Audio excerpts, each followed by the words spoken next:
cel din străini, înalța mea cântare spre-al meu Părinte bun și iubitor, căci El a pus pământului hotare și pe Iisus mi-a dat ca salvator.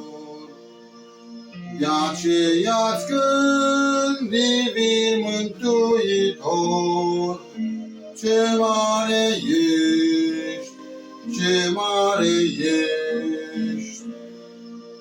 Tu ești al meu, Părinte iubitor, ce mare ești, ce mare ești.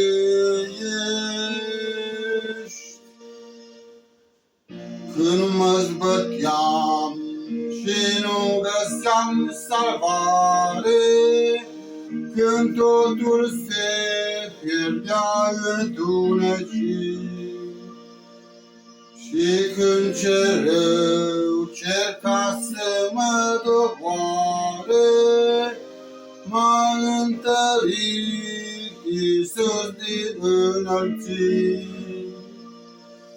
De aceea-ți cânt, divin mântuitor, ce mare ești, ce mare ești.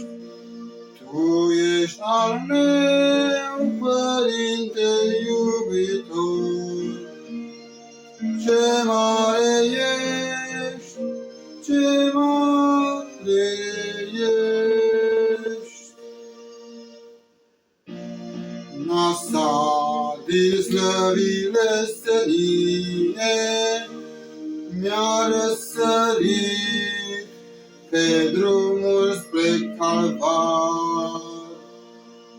Aici s-a dat ca jertfă pentru mine și mi-a adus iertarea Lui în dar. De aceea-ți cânt, divin mântuitor, ce mare ești, ce mare ești.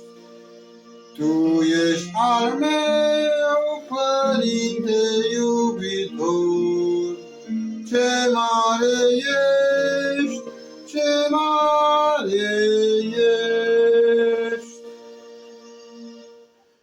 Când va veni în ziua Lui cea mare, mă va lua în slăvile cerești.